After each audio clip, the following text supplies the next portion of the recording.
Radio JM reçoit aujourd'hui Véronique Christophe qui vient nous parler du savon de Marseille. Véronique Christophe, bienvenue. Bonjour. Vous êtes chargée du marketing et de la communication de la savonnerie du Midi et vous allez nous donner envie de visiter votre atelier de fabrication avec 4 visites quotidiennes sans réservation. Alors tout d'abord, pourriez-vous nous présenter les grandes lignes de votre entreprise dont la création remonte à 1894 ? Tout à fait. Écoutez, la savonnerie du Midi, c'est une vieille dame, une vieille dame effectivement qui a été bâtie en 1894, qui est aujourd'hui l'une des 3 dernières savonneries à Marseille, à faire du véritable savon de Marseille. Alors vous allez demander qu'est-ce que c'est le véritable savon de Marseille.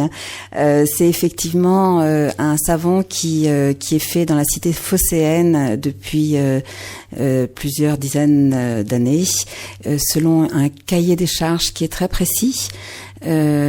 Avec uniquement des huiles végétales, de la soude, qui est faite naturellement à Marseille et qui est faite au chaudron par un maître savonnier. Voilà, et c'est ces maîtres savonniers aujourd'hui qui perpétuent cette tradition, ce savoir-faire du savon de Marseille. Alors qu'est-ce qui différencie le savon de Marseille du savon d'Alep, du savon noir que vous proposez également ? Alors, le savon d'Alep, c'est l'ancêtre du savon de Marseille. C'est un savon, effectivement, qui est né en Syrie, comme son nom l'indique, qui a plus de 2000 ans également. C'est un savon identique au savon de Marseille, à la différence près que ils introduisent dans leur savon, les Syriens, de l'huile de belle-laurier. Voilà, chose que nous n'avons pas à Marseille. Et en fait, ce sont les croisés qui ont en passage en Terre Sainte, ont ramené dans leur bagage ce fameux savon d'Alep, se sont arrêtés à Marseille et ont décidé effectivement de l'implanter à Marseille. Pourquoi ? Parce qu'à Marseille, on avait des huiles d'olive, on avait du sel de la Camargue, et puis un élément qui est fondamental, pour sécher le savon, il y avait le Mistral. Il y a beaucoup de vent à Alep, ouais. C'est un vent froid, également un vent du nord, et c'est le vent que nous avons ici chez nous, à Marseille, et qui permet de sécher le savon. Effectivement, oui. Le savon de Marseille est-il recommandé pour une utilisation cosmétique, notamment pour les peaux à tendance acnéique ? Alors tout à fait, le savon de Marseille, c'est le savon du ménage par excellence, c'est-à-dire qu'il est bon pour le corps, il est bon pour la maison.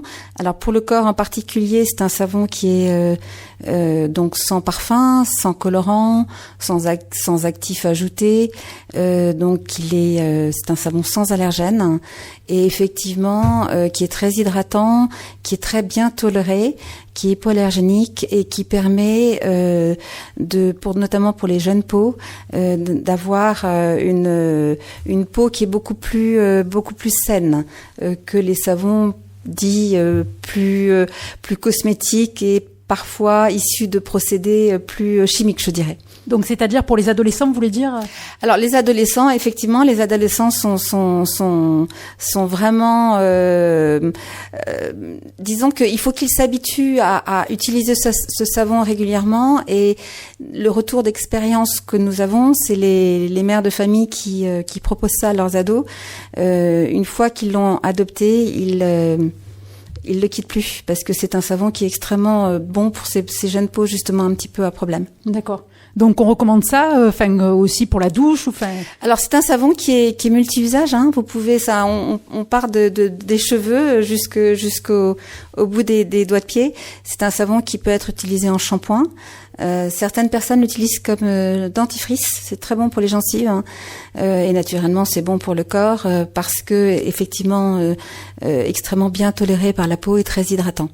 Oui, donc surtout, ça permet aussi de faire des économies en ces temps de crise. Tout à fait. C'est un savon qui est à la fois économique et écologique, puisqu'il est fabriqué effectivement. C'est un savon solide qui contient pas d'eau, qui est fabriqué qu'avec des matières naturelles et qui dure surtout très longtemps et qui, quand vous faites le rapport qualité-prix, qui est extrêmement intéressant. Oui, tout à fait. D'accord. Le savon de Marseille fait partie des ingrédients de beaucoup remèdes de grand-mère dans de nombreux domaines. Alors, le savon de Marseille, effectivement, il a toujours été dans nos familles. Alors, le savon de Marseille, vous pouvez le mettre dans vos armoires. Surtout en ce moment, il y a beaucoup de mythes. Dans vos armoires, c'est un anti-mythe qui est très efficace. Il suffit de pendre une petite tranche avec un ruban à l'un de vos cintres dans vos penderies. Vous aurez plus de mythes. Il est bon aussi pour les crampes. Si vous mettez un savon dans votre lit, vous aurez plus de crampes. Et ça marche. Essayez, vous verrez, ça marche. On a du mal à le croire. Voilà. Et puis c'est un savon, comme je vous l'expliquais, qui est également utilisé pour l'entretien de la maison, qui peut être utilisé comme liquide vaisselle. Vous mettez votre savon sur une éponge et ça, c'est impeccable pour la vaisselle. Et surtout, une utilisation qui aujourd'hui a vraiment le vent en poupe, c'est la lessive. C'est-à-dire que si soit vous achetez des copeaux de savon de Marseille qui sont déjà précoupés, soit vous le tranchez avec un économe. Ça vous permet un sachet de 750 grammes vous fait 200 lavages. Donc c'est extrêmement économique, très efficace et ça donne au linge cette bonne odeur de propre qu'on aime pour le savon de Marseille. Pour nettoyer les canapés également. Alors les canapés, oui, toutes sortes de tâches. C'est un produit qui est, j'allais dire, miracle, parce que effectivement, il est efficace sur beaucoup d'usages du quotidien. Alors j'ai vu aussi dans les compositions sur votre site internet, vous parlez d'huile de palme. C'est une huile qui est très décriée par rapport à la déforestation. C'est j'imagine une huile de palme qui convient, qui est éco-responsable. Alors, l'huile de palme, aujourd'hui vous avez il y a toujours eu 2 types de savon de Marseille, le vert qui est à l'huile d'olive et le beige qui est à l'huile de palme. Au départ, c'était un savon effectivement à l'huile d'olive. Il y a eu effectivement des problèmes dans la cueillette des olives à un moment donné qui a fait que les savonniers se sont reportés sur l'huile de palme. Et c'est pour ça qu'il y avait effectivement 2 savons, un vert et un beige.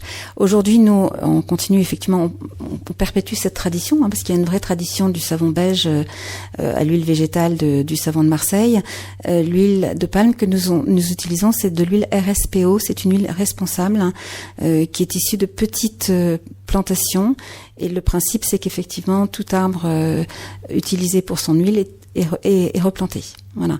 Donc c'est des filières qui sont extrêmement suivies, qui sont labellisées, c'est-à-dire qui sont auditées. On sait pas, c'est pas de notre fait. C'est effectivement, ils doivent suivre eux aussi un cahier des charges qui est extrêmement strict. Et c'est la seule huile que nous utilisons. Oui, tout à fait.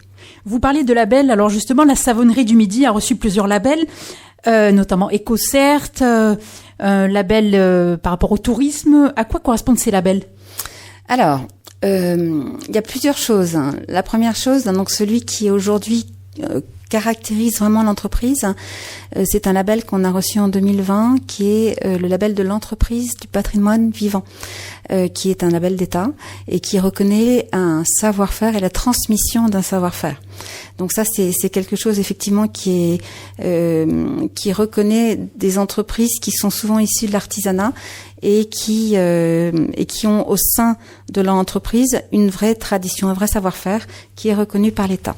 Vous avez également, donc nous on a été le premier savon de Marseille labellisé EcoCert, parce que de plus en plus les consommateurs veulent savoir ce qu'ils achètent et ils sont très regardants du label, c'est-à-dire le label les rassure.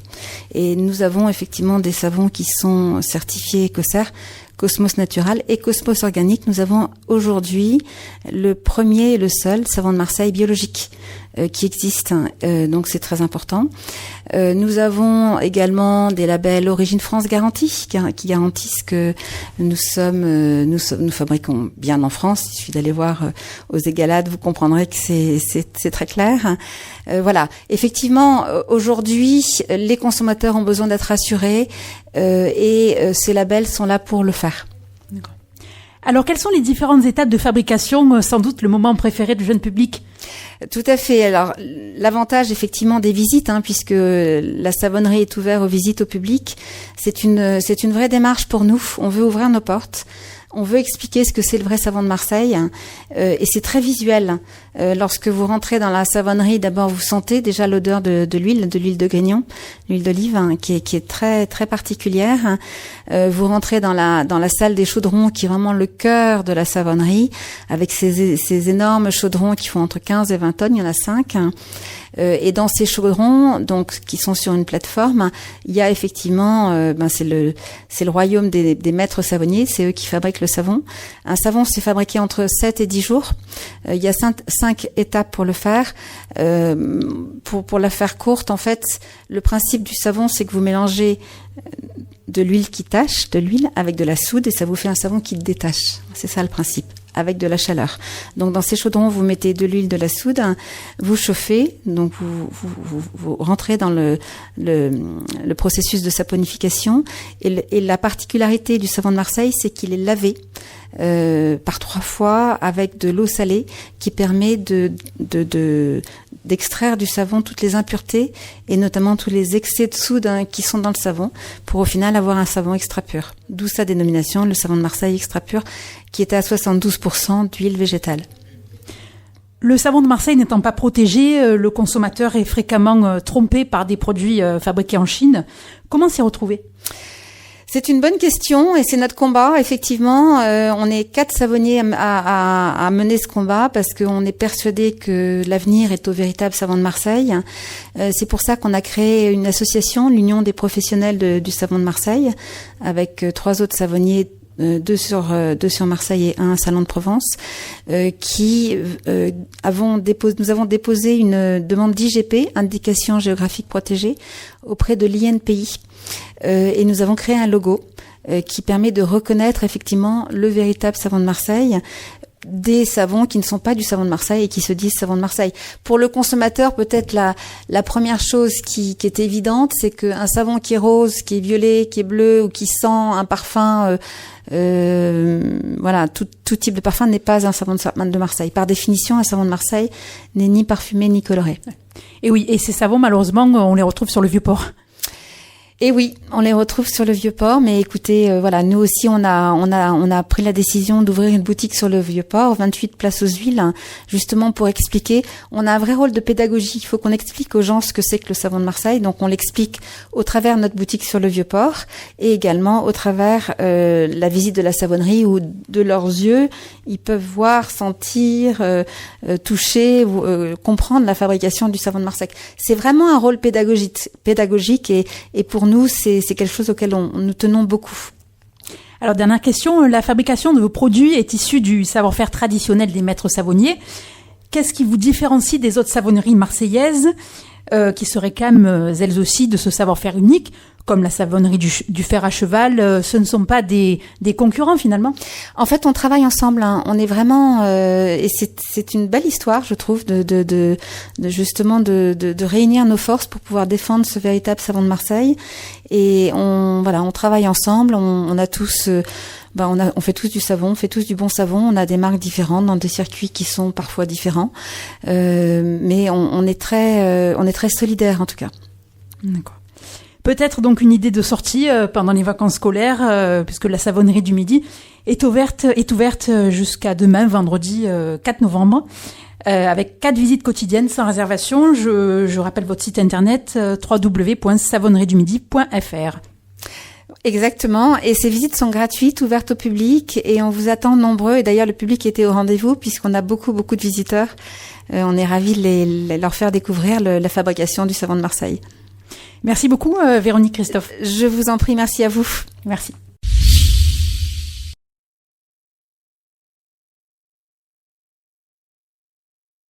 Nous accueillons aujourd'hui Olivier Marchetti, fondateur de Provence Studio, qui, depuis sa création en 2015, est devenu un sérieux concurrent des sociétés de production parisiennes.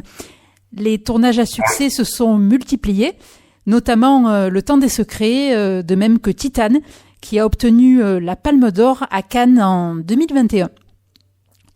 Bonjour Olivier, ravi de vous écouter à l'antenne. Alors Provence Studio, Provence Studio, c'est 26 000 m² de locaux. Présentez-nous un petit peu le mastodonte qui est le plus grand studio de cinéma français. Alors oui, Provence Studio, donc c'est un bâtiment principal de 26 000 m² avec 11 studios dedans, mais c'est surtout 22 hectares et c'est surtout un écosystème assez important dans le sens où il y a énormément d'entreprises qui sont d'audiovisuels qui sont basées à Provence Studio et donc là l'avantage pour les productions qui viennent tourner sur place, ils peuvent trouver à peu près tout sur place. Et ça, c'est un gros avantage compétitif par rapport à d'autres studios. Alors, certes, des studios parisiens, mais on n'est pas forcément en concurrence avec les studios parisiens ou les autres studios en France. On est plutôt en concurrence avec les studios étrangers. Mais aujourd'hui, c'est vrai qu'on a une offre de service plutôt attrayante au niveau national et international. Alors comment Provence Studio est-elle parvenue à se faire une place dans l'audiovisuel et le cinéma jusqu'à devenir incontournable pour les productions internationales ? Tout simplement en écoutant beaucoup les professionnels. J'ai fait une étude de marché. Donc, quand j'ai décidé de convertir ces entrepôts logistiques en studio de cinéma, il y avait un projet qui était à Toulouse, qui était le projet Franck Casal, qui proposait à peu près la même chose. Et en fait, ce projet est tombé à l'eau. Et donc, moi, j'ai cherché à savoir pourquoi ce projet était tombé à l'eau. Donc, et en fait, il est tombé à l'eau parce que le porteur du projet n'avait pas assez écouté les professionnels, les desiderata et surtout les besoins des professionnels. Et donc, on a essayé de faire différemment pour arriver. Donc, on a fait énormément de recherche, d'écoute, d'audition, ce qui nous a permis donc d'arriver à un projet qui s'appelle Provence Studio. Et donc naturellement, à partir du moment où ce projet a été construit avec les professionnels, ça correspond et ça fonctionne. Donc cela représente de belles retombées pour l'économie locale ? Ça représente de belles retombées pour l'économie locale, régionale, voire nationale. Là, par exemple, en ce moment, on tourne donc le film de la Warner, La Nonne numéro 2, qui tourne aussi à Aix, en décor naturel. Au départ, ça devait tourner ailleurs en France et comme les studios étaient basés à Martigues, ils ont voulu se rapprocher. Donc le tournage a été déplacé de l'Occitanie vers Aix-en-Provence. Et oui, c'est des retombées, ça se compte en plusieurs millions d'euros d'argent qui est injecté sur le territoire dans l'économie. Mais il n'y a pas que ça, il y a aussi les retombées donc en termes d'emploi, en termes de formation, en termes d'hôtellerie, de taxis, de fournisseurs, etc. C'est vraiment énormément d'argent. Et après, vous avez les retombées indirectes qui sont plus difficiles à évaluer, mais qui sont par exemple les retombées dues au tourisme. C'est-à-dire aujourd'hui, quand on voit dans un film une magnifique carte postale, une région comme la nôtre qui est magnifique, il y a des gens qui ont envie ensuite de venir s'y promener et passer des vacances. Et ça, on le classe ça dans les retombées indirectes. Donc oui, les retombées, elles sont colossales. D'accord. Et alors justement, par rapport à ce que vous me disiez, est-ce que vos studios se visitent ? Alors, malheureusement, non, parce que comme on a des contrats de confidentialité avec nos clients, ils se visitent difficilement. On a réussi cette année à ouvrir pour les Journées du patrimoine et ça a été un vrai succès. Ça nous a fait vraiment chaud au cœur à l'équipe et à moi parce que on avait ouvert, je crois, 700 places et on a eu à peu près 10 fois le nombre de demandes et on a vu l'engouement que les gens ont visité le studio. Donc on réfléchit à essayer de créer quelque chose pour essayer de faire passer les gens de l'autre côté de l'écran, de rentrer dans le côté production, voir un petit peu les envers du décor. Et donc on y réfléchit et on ouvrira peut-être quelque chose comme ça sur Marseille, qui s'y prêtera plus que Martigues, avec peut-être un volet touristique, puisqu'on est en train donc d'essayer de créer des studios, un prolongement de Provence Studio à Marseille, en lieu et place de la Générale Sucrière. Et donc, il y aura peut-être un volet touristique si on obtient toutes les autorisations qui permettront sans doute de pouvoir visiter des studios au cinéma dans la région. D'accord. Alors, vous vous présentez comme éco-responsable. Qu'est-ce que cela signifie en pratique ? 28 000 m² de panneaux photovoltaïques. On retrie tous nos déchets. On essaie de récupérer le maximum de décors pour éviter que ça parte à la benne. On débroussaille avec des chèvres. On a des animaux, donc des poules et des cochons qui mangent les déchets des cantines, ce qui fait que on essaie de limiter vraiment tous les impacts. Et puis c'est les gestes du quotidien. On veille donc à l'éclairage, on veille à pas trop chauffer, à pas trop refroidir, juste ce qu'il faut pour que les gens puissent travailler dans des conditions acceptable. Donc pour nous, c'est vraiment un des piliers de Provence Studio. Provence Studio a été construit sur 3 axes. 1, l'écologie. 2, la technologie. On a par exemple l'écran Dexstage qui est un écran XR unique en Europe qui permet de faire du tournage extérieur en intérieur. On y reviendra peut-être tout à l'heure. Et le 3e, c'est le côté international, où nous, on a décidé d'aller vraiment essayer de capter les marchés internationaux. Et aujourd'hui, on a à peu près coché toutes les cases, même s'il y a encore beaucoup de travail à réaliser. Vous pariez donc sur l'innovation pour concurrencer Hollywood ? Alors, concurrencer Hollywood. Alors, Hollywood est une référence, mais on n'est pas là pour concurrencer Hollywood. On est là pour permettre aux réalisateurs français ou internationaux d'aller au bout de leurs rêves. Donc oui, aujourd'hui, avec le Studio XR, on est capable de faire des choses qui sont normalement impossibles à faire. Donc, ce sont des grands écrans LED. Il y a à peu près 350 mètres carrés d'écrans LED. C'est un gros investissement. C'est avec ça que Disney a fait la série The Mandalorian.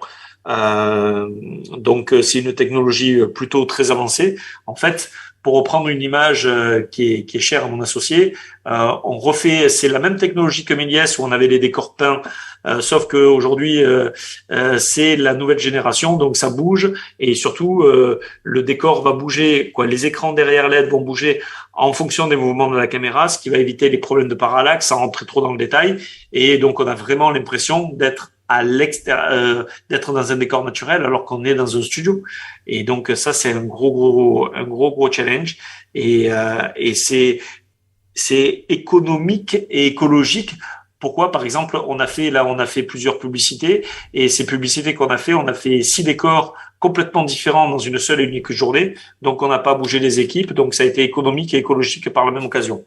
Donc, même si les écrans LED, c'est pas ce qu'on a de plus écologique, la façon de le faire, ça nous permet vraiment d'optimiser tout ça.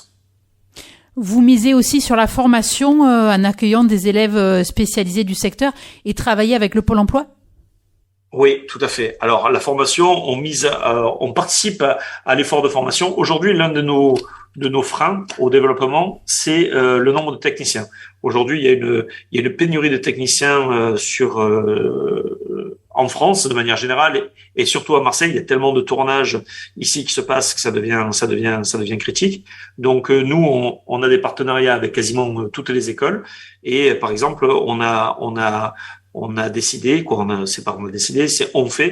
nous, les écoles viennent tourner chez nous gratuitement, en dehors des plages qui sont réservées aux productions, parce qu'il faut quand même bien vivre. Mais en dehors de ces plages-là, on a des quelques jours où les studios ne sont pas utilisés, et on les met gratuitement à disposition des écoles pour que les élèves puissent travailler dans des vrais studios professionnels et faire ça. Et donc là, dans le cadre donc de France 2030, qui est un appel à projet qu'a lancé le gouvernement pour réindustrialiser la France, nous, on va continuer donc à développer cet effort de formation. Et oui, on travaille de manière très forte avec le Pôle emploi spectacle à la Belle-de-Mai, où il nous aide vraiment à prendre des gens qui n'étaient pas du tout du milieu, à leur donner une formation initiale pour leur permettre d'accéder au plateau, et ensuite, bien sûr, par une sorte de compagnonnage ou d'apprentissage, comme vous voulez, les gens ils rentrent dans le milieu comme ça. Vous évoquez France 2030 et dans ce cadre-là et à propos de Marseille en grand, de nouveaux studios devraient voir le jour. Quelle sera leur plus-value ? Écoutez, déjà avoir des studios dans le centre d'une métropole, c'est quasiment impossible aujourd'hui parce que le foncier est tellement cher dans les métropoles que les studios n'ont plus leur place dans les centres-villes. Là, grâce à une volonté de la ville de Marseille qui est certes pas partie prenante, mais qui est très facilitatrice avec nous, qui ont une vraie volonté donc de développer. C'est ce que je vous ai dit tout à l'heure. Nous sommes en train de regarder donc de faire l'acquisition d'une partie de la Générale Sucrière pour y installer des studios, de la formation et sans doute un coin lié au tourisme pour compléter la gamme de services de Martigues. Et en fait, tout est complémentaire et non pas concurrent. Donc, le but, c'est pas de faire concurrence à Martigues avec Marseille, mais au contraire, d'élargir la gamme de services pour aller chercher des projets encore plus gros. Et aujourd'hui, c'est vrai que Marseille, on le voit, Marseille crève l'écran en ce moment. On a vu avec les derniers, avec Stillwater, avec toutes les séries Netflix qui peuvent se tourner à Marseille. En ce moment, Marseille est plutôt à l'honneur et donc on est très fiers de participer à tout ça. Alors pour finir, après les tournages de Transatlantique d'Emily in Paris, quels sont les tournages prévus dans un proche avenir ? On va vous donner, on va avoir, donc là on a le tournage de l'anneau numéro 2 de la Warner, film d'horreur. Énorme film d'horreur, grosse licence américaine, donc on est très heureux que la Warner pour la première fois où elle revient en Europe continentale, puisqu'il tournait beaucoup en Angleterre.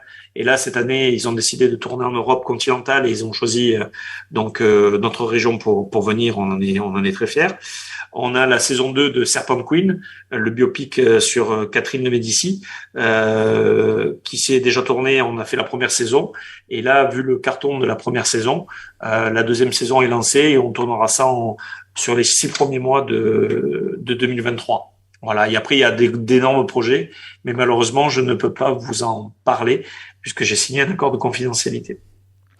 Eh bien, il y a des jolis projets qui arrivent sur notre région. Eh bien, merci beaucoup pour cette interview qui ne manquera pas de susciter des vocations. On mentionne votre site provence-studio.com. Vous êtes situé à... Studio avec S. Studio avec S. Vous êtes situé à Technopolis, au 7 boulevard Maritime à Martigues. Exactement. Merci beaucoup en tout cas. Merci beaucoup.